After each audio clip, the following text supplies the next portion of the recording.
The Sleeping Forest and the Secret of the Moon.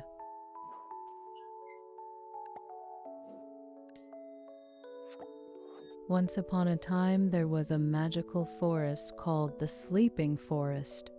Its trees were tall and green. Their leaves danced gently with the soft breezes, and it was filled with little animals living in peace and quiet. In this forest lived a small rabbit named Nemo, who was different from the other rabbits. He didn't enjoy hopping around or playing during the day. Instead, he loved sitting under the moonlight, listening to the sounds of the night. One night, while Nemo was sitting beneath a big oak tree, he noticed that the moon looked sad. Its light was dim, and it didn't shine as brightly as usual. Nemo hopped over to his friend Tito, a squirrel who was gathering nuts under the starlight, and said, "Tito, have you seen the moon tonight? It looks so tired." Tito looked up at the sky and replied, "You're right, Nemo. Something's not okay. Maybe it needs our help." The two decided to go on an adventure to find out what was troubling the moon. As they journeyed through the forest, they were joined by Lulu, the wise owl, who was watching the sky from the top of a tree. Lulu said in her calm voice, "I heard from the winds that the moon misses the lullaby the forest used to sing to it every night. But lately, the forest has been too quiet and no one sings anymore." Nemo wondered, why did the forest stop singing? Lulu answered, "Because everyone's been too busy. The birds sleep early, the winds calm down quickly, and even the little streams no longer sing as they flow. We need to bring the song back to the forest."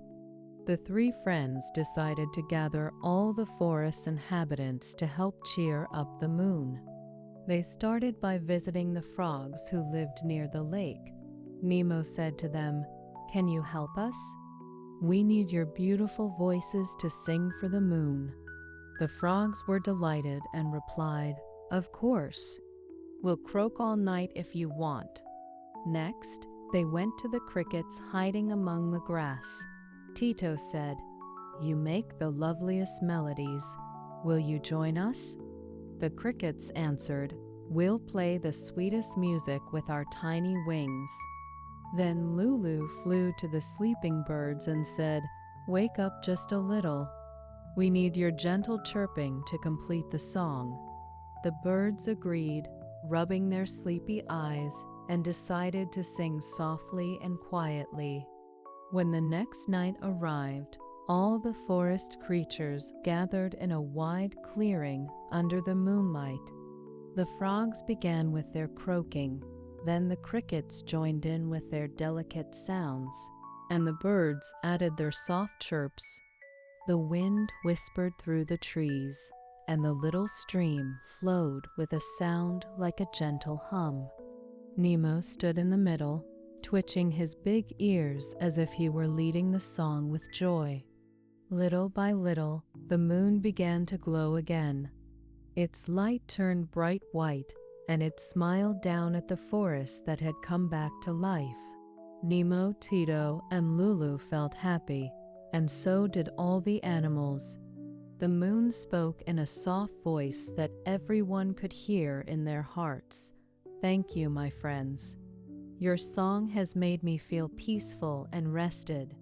Now I can shine for you every night with joy." The animals returned to their nests and burrows, and Nemo lay down under the oak tree once more. He looked up at the smiling moon and felt that the forest had become a warmer, happier place. He closed his eyes slowly and fell asleep peacefully, dreaming of his friends and the song of the forest that would play every night.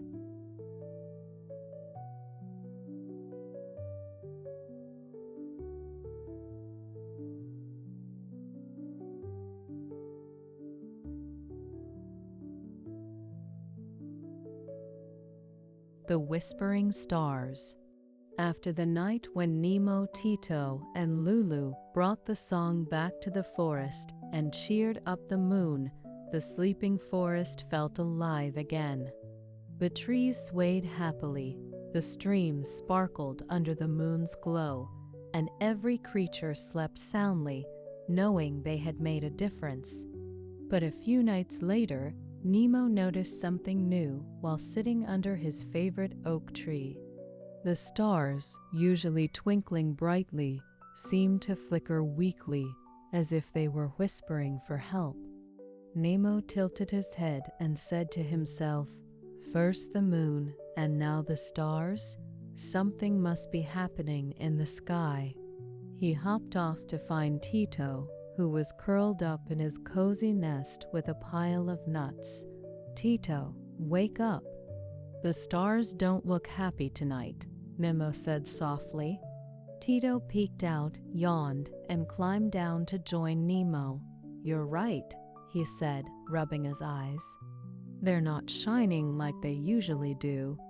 Let's find Lulu. She always knows what's going on." The two friends wandered through the forest until they reached Lulu's tall tree. She was perched on a branch, her big eyes glowing in the dark. "Lulu," Nemo called, "the stars are flickering. Do you think they need us too?" Lulu flapped her wings gently and glided down. "I've been listening to the night," she said in her wise, soothing voice. "The stars are shy tonight because they feel lonely. They've been watching the moon shine so brightly, but no one's been talking to them." Tito scratched his head. "Talking to the stars? How do we do that?" Lulu smiled. "Not with words, but with little lights and gentle sounds. The stars love when the forest glows and hums for them. We need to make the night sparkle again." The trio set off once more, determined to help the stars. First, they visited the fireflies, who lived near the edge of the forest. Nemo said, "Hello, fireflies. The stars feel lonely. Can you light up the night with your tiny glows?" The fireflies blinked excitedly. "We'd love to. We'll dance through the air and make the forest twinkle," they buzzed.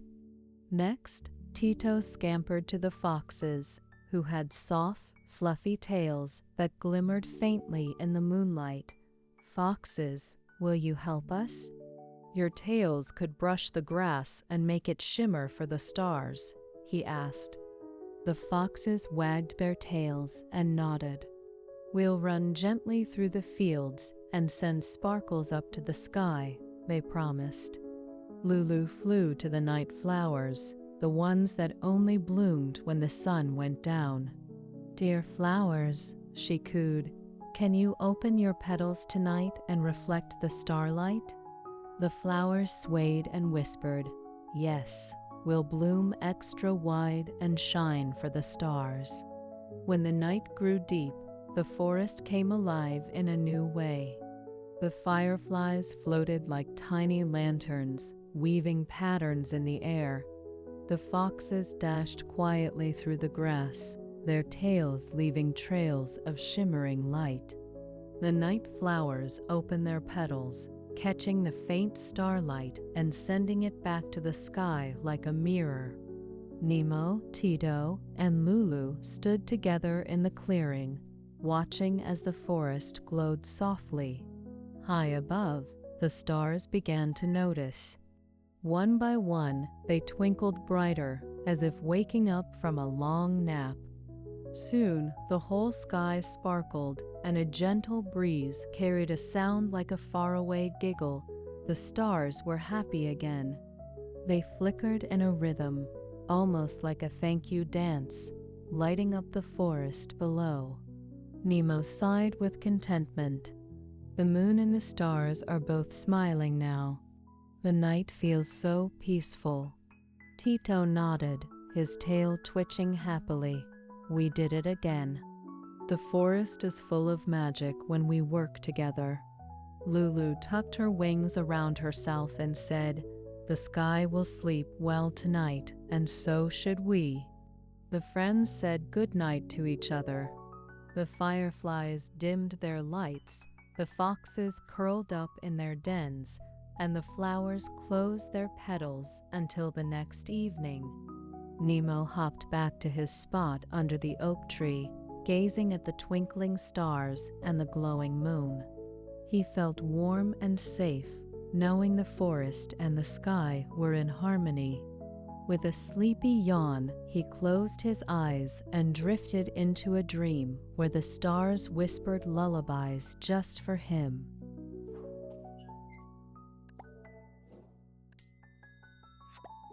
The Dream of the Clouds. The sleeping forest had become a place of wonder ever since Nemo, Tito, and Lulu helped the moon and the stars find their joy again. The nights were filled with gentle songs, twinkling lights, and peaceful dreams. But one evening, as Nemo sat under his trusty oak tree, he noticed something unusual. The sky, usually clear and bright with the moon and stars, was covered in thick, fluffy clouds. They didn't drift or float like normal clouds, they just hung there, heavy and still, as if they were waiting for something. Nemo wrinkled his nose and murmured, "The clouds look so quiet tonight. I wonder if they're okay." He hopped off to find Tito, who was busy sorting his nut collection by size. "Tito," Nemo said, "the clouds aren't moving. Do you think they need our help too?" Tito peeked out from his nest and squinted at the sky. "They do look a bit sleepy. Let's ask Lulu, she know what to do."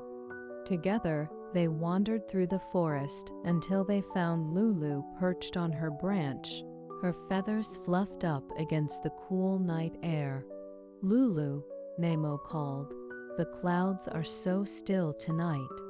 Are they sad like the moon and stars were?" Lulu tilted her head and listened to the silence. "Not sad," she said softly, "but resting. The clouds have been carrying dreams for everyone in the forest, and now they're too full to move. They need to let the dreams out so they can float again." Tito's eyes widened.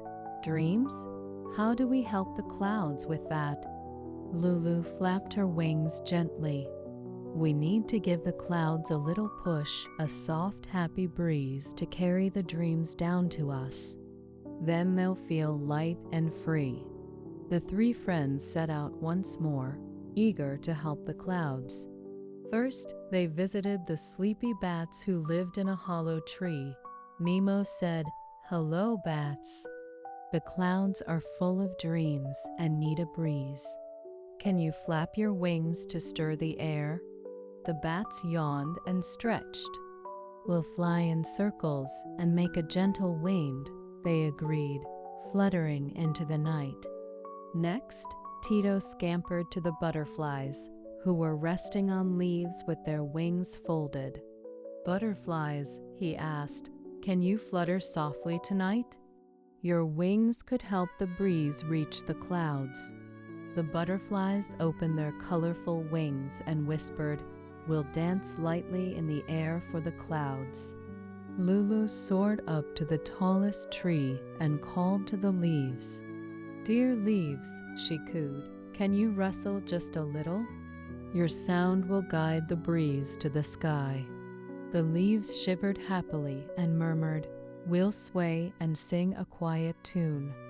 As the night deepened, the forest began to work its magic. The bats swooped in gentle loops, their wings creating a soft whoosh. The butterflies fluttered delicately, adding tiny gusts to the air. The leaves rustled in a soothing rhythm, blending with the sounds of the forest. Nemo and Tito stood in the clearing, feeling the breeze grow stronger, while Lulu circled above, guiding it upward. Slowly, the clouds began to stir. They quivered and shimmered, and then, like a soft rain, little sparkles of light floated down from them. These were the dream's tiny glowing wisps that drifted into the forest. One landed near Nemo, and he saw a picture of himself hopping through a field of flowers.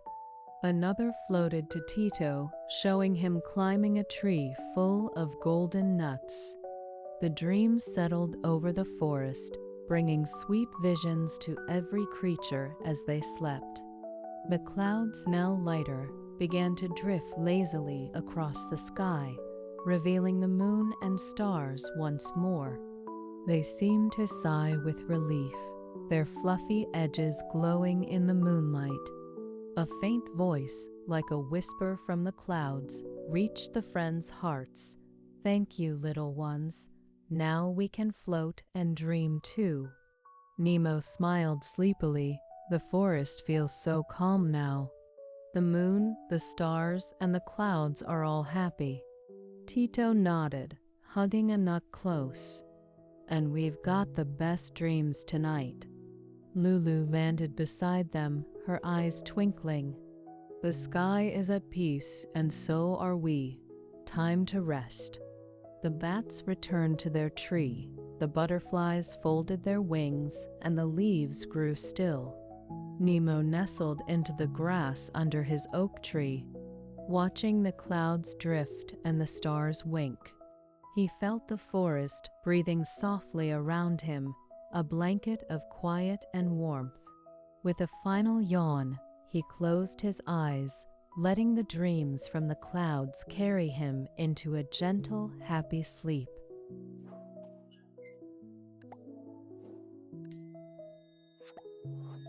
The night of endless peace.